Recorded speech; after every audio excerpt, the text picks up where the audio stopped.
former guest of ours, Rick Wilson. I'm going to quote him, and I think this might be a great title for this week's episode. He was doing a 1 minute, Twitter rant, just doing his summary about what's happening, and he said, "This is an example of the GOP's addiction to chaos. When you elect clowns, when you elect flamethrowers, when you elect extremists who want to burn down the government, when you normalize it, why are you surprised that they behave like the flame-throwing arsonist extremists that they are?" This is Matt Gaetz, and Matt Gaetz loves this because he's from Florida. He's a lackey of Trump. Who's in the spotlight, Danielle? Who comes out to be the MAGA cultural warrior? Matt Gaetz. So Matt Gaetz is going to go all in. And Kevin McCarthy here thought, I have enough allies. This will be over. Nope. I think by the time this episode drops, we're going to be talking about the former head of the House of Representatives, Kevin McCarthy. What do you think? You think he survives? I don't think that he survives. And, and if humiliation could kill somebody, he would have been dead many times over already. But there's no shame. They have no shame. I mean, because he doesn't have any shame. And the fact is that he has had the limpest gavel that we have ever seen the speaker wield. And so, I hate Matt Gaetz for so many reasons. His, fetish for young underage girls and bringing them across state lines. Grooming. I think grooming. The grooming. Yeah. I'm pretty sure that that's what it's called. But for this, I'm like, go forth. Like these are the tiki torch bearing MFers from 2017 that they will not, these are their, so burn it down, and show the American people who they really are. But what was funny to me is listening to these Republicans talk about the Biden regime and talk about woke politics and what's destroying America and talk about the debt. And I had to do a quick Google because I wanted to make sure that I was factual. But by the time that Donald Trump left office, right, he had added $7.8 trillion to the debt. 7.8 trillion to the national debt. But these same fucking Republicans that want to talk about the reason why the debt is so high is because we need to cut Social Security and Medicaid and all of these things totally gave Donald Trump a blank check to then present to CEOs and shareholders and the uber wealthy. So it's just amazing to me. What I find most amazing is that white Americans continue to vote for this party overwhelmingly. And it is to spite their own face, because I really don't know, other than grievance, rage, and violence, what the Republican Party is offering white America. Well, it's addiction to chaos, addiction to death, addiction to cruelty, and addiction to self-immolation.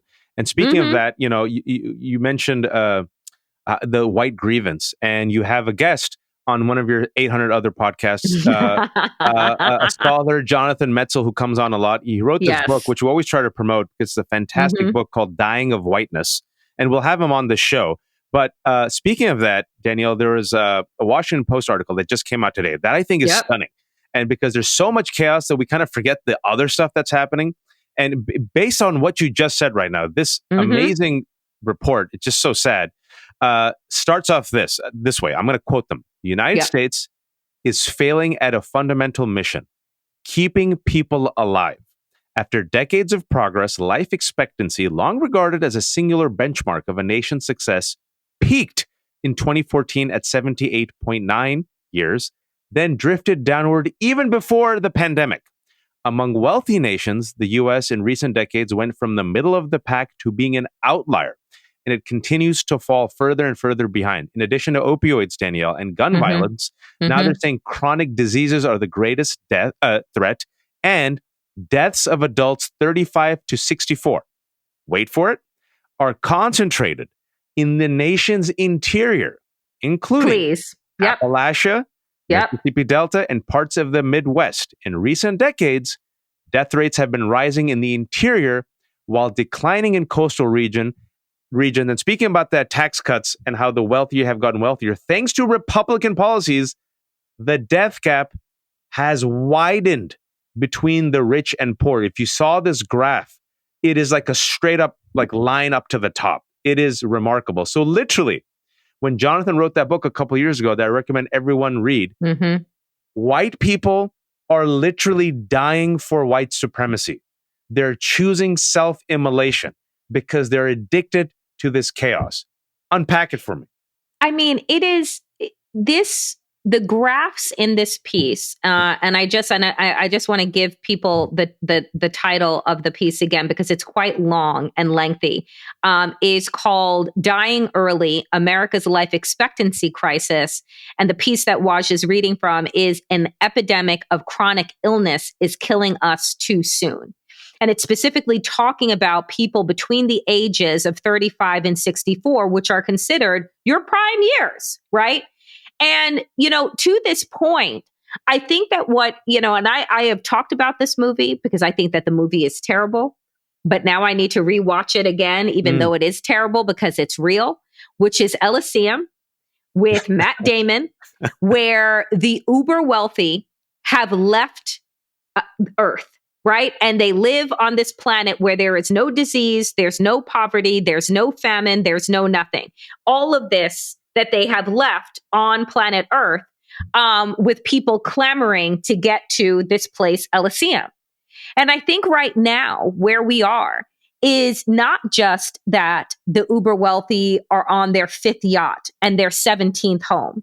It is that they have the wealth and the wherewithal to be able to hack their bodies, right? Which is to be able to use technologies and use their, the Cadillac of health insurances to ensure that they're going to live long enough to take one of Elon's fucking spaceships to Mars or to the moon, where apparently they're building a hotel. So, where they want to build a hotel. And so it's like, you look at this and you're saying to yourself, Republicans have single-handedly shipped millions of jobs overseas, given tax breaks to companies that take their factories and have moved them to places where, there are no regulations around slave labor. Where, now they're excited about AI and robots because guess what? You don't need to give them health insurance or any type of special care. And so we're at this place where Republicans have demonized urban areas, right? They're filled with chaos. They're filled with violence. Anarchy. And you know what else they're filled with?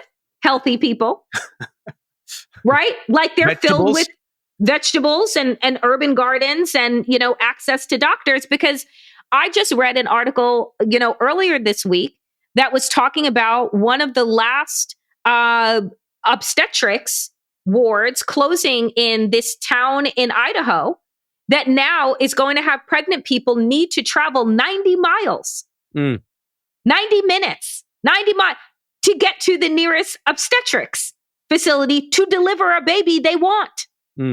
So this is what the people in the middle have been doing, chipping away at healthcare, chipping away at the ability to earn a living, right? A living wage. And they're voting against their best interests. Why? Because so long as the Republicans tell them that Black people and brown people and the gays are worse off than they are, then for them, they're tap dancing on their own graves. That's right. So as long as you are a step ahead of the Blacks, you know what? It's worth it.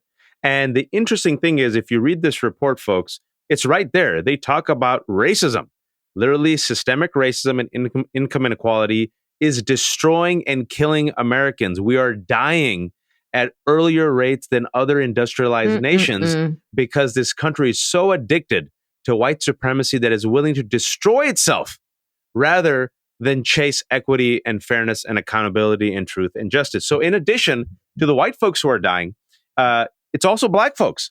Poor Black and brown folks are stuck trying to survive, right? And the interesting thing is the avatars of this cruelty, the avatars of this avarice, the avatars of the people who are trying to create a modern day Elysium, Elon Musk and Donald Trump are their heroes. I mean, we could do a whole episode on the racist shit that Elon Musk just tweeted in the last 3 days, like full on anti-Semite, full on racist, full on eugenicist, right? That's Elon Musk, folks, right now. The guy who is one of the wealthiest people, but decides to wear a big ass hat, looks like a dork, fires a sniper caliber gun from his hip for no reason, and visits the border and like just is like a tourist. Look at these brown people, and we have to keep ourselves from this invasion. That's the straight up conspiracy theory, Danielle, that has been promoted by white nationalists, that if we allow the borders to be open, we will be overrun by this horde.